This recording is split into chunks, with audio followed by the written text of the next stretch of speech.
Hello, welcome back, and thank you for joining me. Now, let's have a conversation about the power of mind, your mind, shall we? All right, let's get started. Because what else would we talk about than your allowing truth to be just as it is?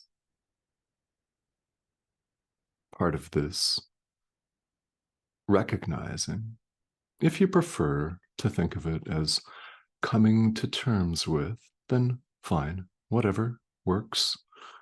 Recognizing the power that you already have, the power of your mind, choice, and decision in the present moment. If you get something inspiring out of this conversation today, that's excellent. I hope that you do.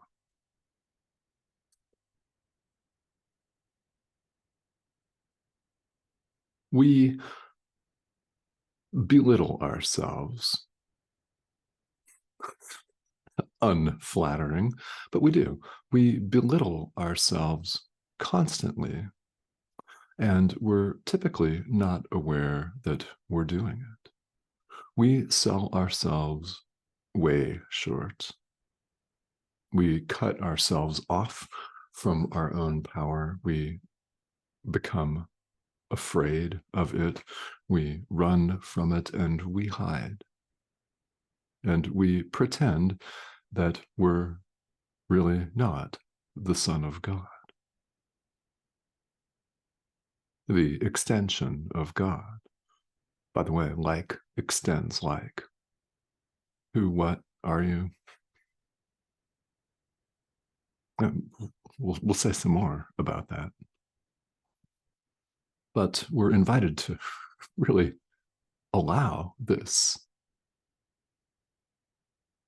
We're more powerful than we give ourselves credit for, far more powerful. So when we go forth and we identify as an ego, as an individual self-sustaining survival unit, an individual human being, when we take this thing that's 80% water to be us, we're selling ourselves short, way short. You know this, or you would not be interested in spirituality. It's very interesting that that comes up, that idea that you do know this, comes up in almost every video. There's a reason for that, and that is that we need to hear this over and over, because we often find ourselves in situations here in life where we're wondering why the hell we're doing something in the first place. I mean, it could be any arena of life. It could be our work. It could be something that we've habitually done for years. And all of a sudden, one day we think, why am I doing this? And this also applies to this collection of rituals and practices and things and prayers and thoughts and whatever we have that we call the spiritual path. We can sometimes think, what am I actually doing here? And we don't always do that, but when we do, it's very powerful.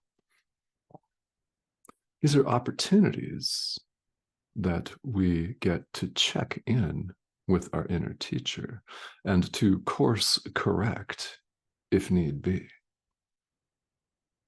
Because we all get distracted.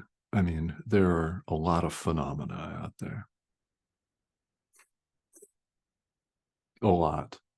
And our attention gets pulled in multiple different directions all of the time. So we're invited to bring our awareness back to the present moment. Sound like spirituality? It is, universally. Bring our awareness back to the present moment and the power of choice that resides now and only now, right now in the present moment, where you can choose what you want to see, and you're invited to choose the peace of God and nothing else. There is nothing else. So choose everything and give up nothing. What's nothing? The ego, individuality, the world, all of our labels and judgments that we heap upon ourselves and others, believing erroneously, completely erroneously, as it turns out, that we're an individual self-sustaining survival unit.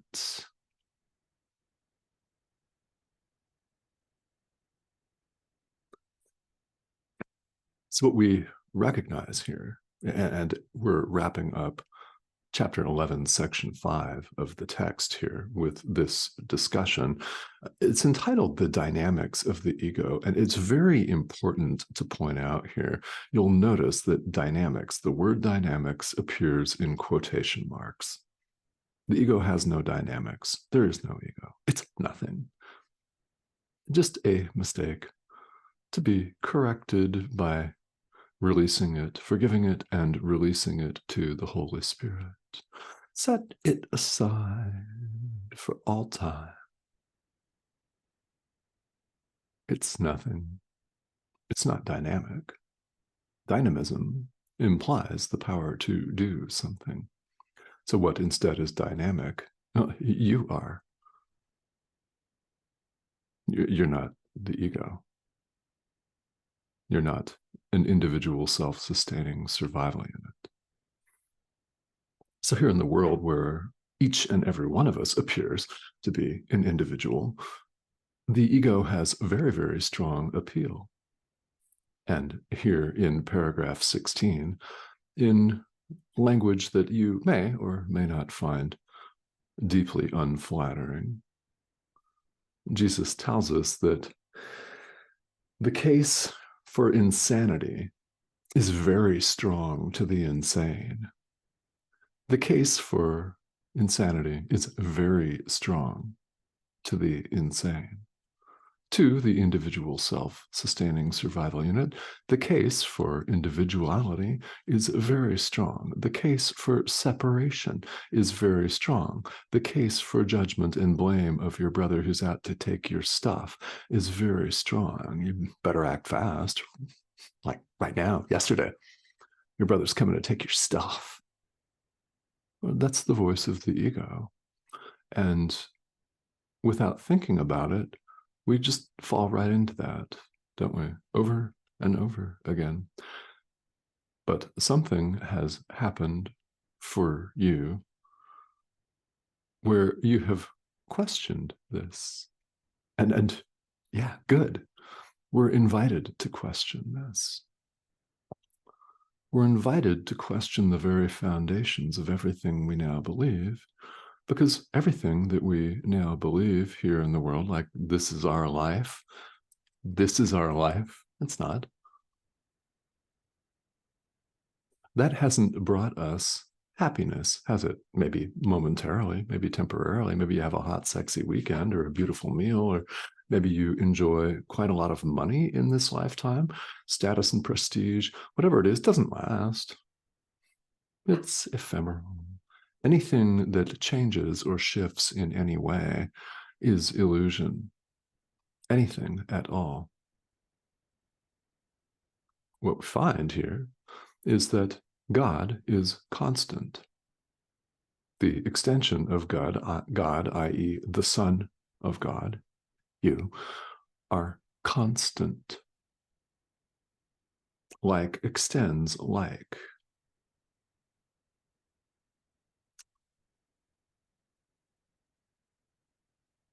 So how do we recognize this? Well, the last 3 paragraphs of this section on the so-called dynamics of the ego point something out that's very, very important. We recognize our oneness with God by recognizing our essential oneness with our brother. We cease to see our brother as a separate individual, self-sustaining survival unit, and see him as us, to see him as the Son of God, the extension of God. Like extends like. See your brother as Christ, the Son of God. By the way, the term Christ refers to each and every one of us. It is not merely confined to the historical Jesus. The Christ is the Son of God, the extension of God, the thought of God, ideas of God, the idea of God. Ideas leave not their source, capital S. Where are you? I, again, know that you know. Whether you choose to allow this idea to permeate your mind is up to you, but I hope that you do. It's about accepting truth just as it is. We remember God by accepting his Son just as he is, not as separate from us, but as us, as one with us. We learn, under the guidance of our inner teacher, to forgive truly and to see our brother as ourselves. Our brother is us. We are one. One does not mean 8 billion, nor two. One. Very simple math. The math test in A Course in Miracles is very easy. You have only to count to 1, and there are no algebraic formulae. There's no need for calculus. You don't need to figure out the area of a curve, for which I'm really grateful, because I've never been able to do that in this lifetime. Yeah. Historical fact here. Math was a real difficult scenario for me. Maybe some of you can relate and maybe some of you cannot, right? Happily, 1 equals 1. Simple.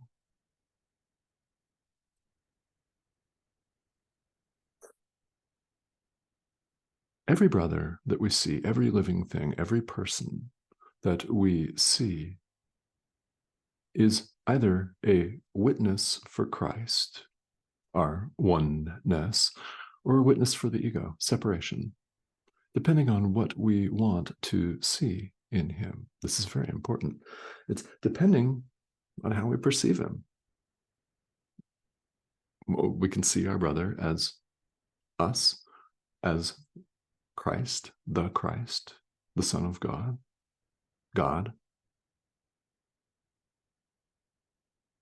Or we can see him as a separate dude, a separate lady, somebody that is opposed to us, an individual, cut off, separate.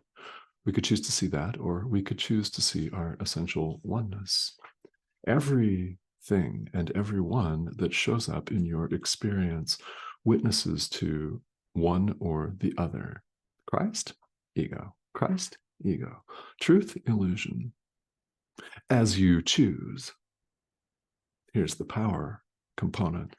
As you elect.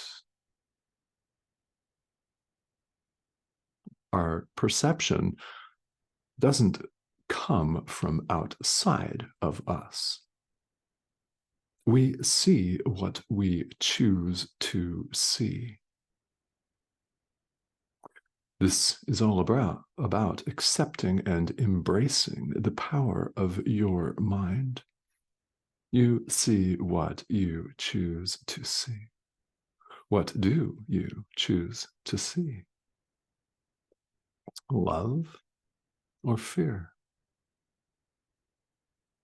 Truth or illusion? God or the ego, which the choice you make right now, when else, in the present moment, determines then what you see, what these things, which are actually mirrors, the body's eyes perceive, determines everything that we perceive. We see what we want to see.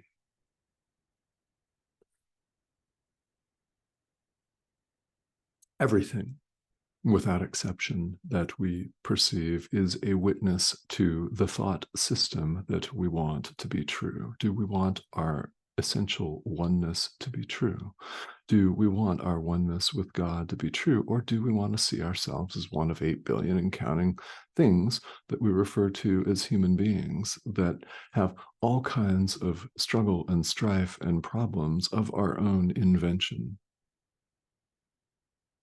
here on this thing that is a spinning ball of rock,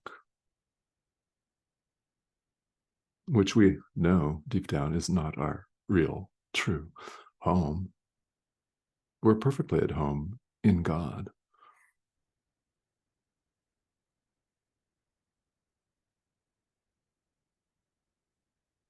We know this. We do. I know that you know this. The question, as always, will you allow it? Will you accept it? The fact that we perceive the thought system that we want to be true, in other words, we see what we want to see, that is why it's so important that we want the peace of God. That's why this is an idea, a lesson in the workbook for students, and why it's a theme that runs throughout A Course in Miracles. I want the peace of God. Because when you want that and nothing else, what do you then see? Yeah. So we go to work here in the dream and undo our illusions under the guidance of our inner teacher, always, by forgiving what comes up in our experience. Anything that is not wholly joyous is an opportunity for forgiveness. Included in this, especially if you're forgiving someone else or a group of people, is the recognition that they're you, they're the Christ. Do you look on your brother and choose to see God?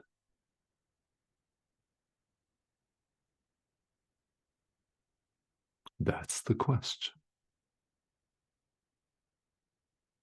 If you look on your brother and you begin to judge him or her as a complete moron, an idiot, or worse, that's an opportunity for forgiveness. Doesn't mean these thoughts won't come up. Of course, they're going to come up. They're coming up so you can forgive and release, so you can let this judgment go. So you can join with your brother and the Holy Spirit in peace by letting it go. And if you find yourself unable to do that in the moment, there will be something else that will come up in your experience where you are able to forgive and release. We all have forgiveness lessons to learn. Once we learn them, we do not have to repeat them.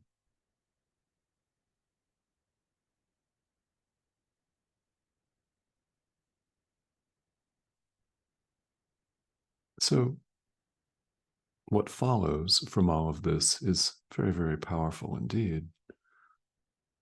It's that your brother has the power to release you if you choose to be free. Your brother has the power to release you if you choose to be free. And do you choose to be free? And it's okay if you don't. Just recognize that. You'll have another opportunity to choose right now. You just had one, and you've got another one right now.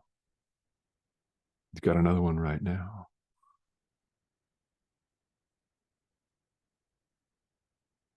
We all have the present moment to choose. Release, freedom. Do you choose it?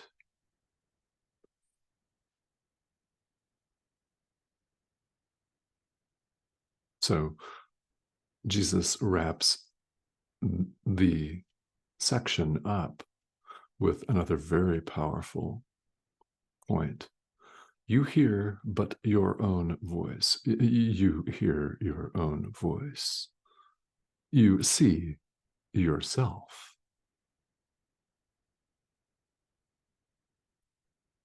So when you extend love, when you speak to your brother of Christ, you hear him. You hear Christ. When you see your brother as Christ, you see Christ. You see yourself. You speak to yourself. Do you speak to yourself, i.e., your brother, as Christ? Do you love your brother? Or do you condemn and blame? As you do to yourself, because your brother is you literally. Literally. Sure, there appear to be 8 billion plus of these thingies over here. All right. So what? It's just in appearance. What's really going on is unseen by the body's eyes. We see it with our mind. This is a course in mind training. It's not a course in parsing out component and subcomponent parts of what we perceive to be reality, which in fact is just illusion. We do this in our mind. This is where the power, your power, lies in your choice in the present moment. Do you want the peace of God? Very powerful things begin to happen in your experience when you genuinely and honestly answer yes. Things don't look the same out here in spinning ball of rock. Isn't that right? Many of you have had multiple such experiences. Keep going. We continue to forgive until there's nothing left to forgive. Until we learn our lessons completely, until our forgiveness is complete. At that point, truth dawns of itself. That's awakening. That's enlightenment. That's realizing God. It's realizing who we are, or if you are a Buddhist practitioner, the nature of mind, God.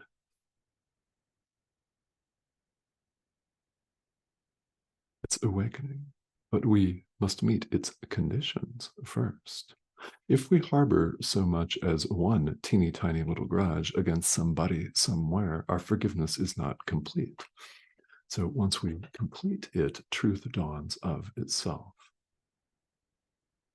This course is about clarifying our perception so our forgiveness is complete.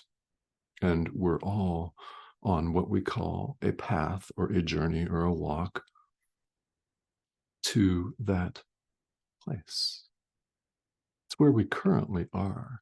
We're simply removing the veils. We're removing the barriers to our awareness of truth. And it's powerful, very, very powerful to recognize your own power of choice right now in the present moment. Do you want the peace of God and nothing else? And as always, I hope that the answer to that may be a resounding yes. All right. Well, you deserve nothing less than truth. All that I can do, or any teacher for that matter, can do is point to it. Each and every one of us needs to do. We need to do our forgiveness work. We think we're individuals. We have to let go of that. And luckily, happily, we have tremendous help. Our inner teacher will help. I can't stress this relationship nor the importance of this relationship enough. We call on our inner teacher for guidance and support and help and assistance. He'll tell us what to do.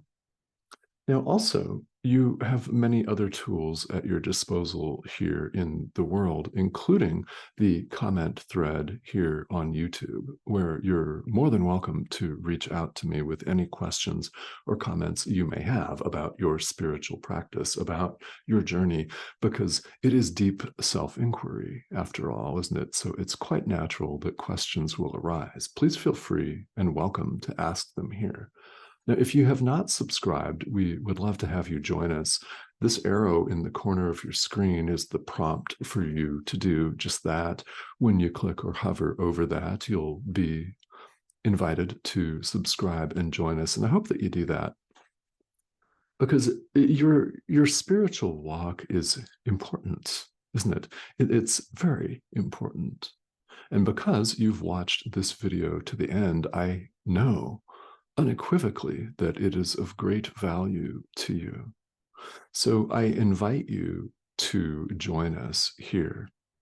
These videos apply to everyone. They're for every single living thing. This course is a self-study curriculum.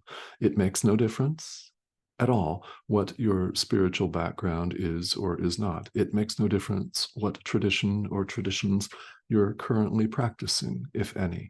This is for everyone.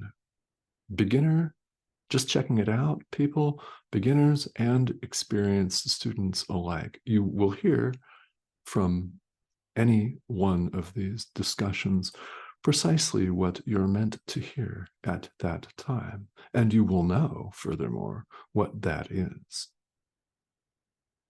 So I invite you to join us, and thank you for tuning in. We'll see you soon.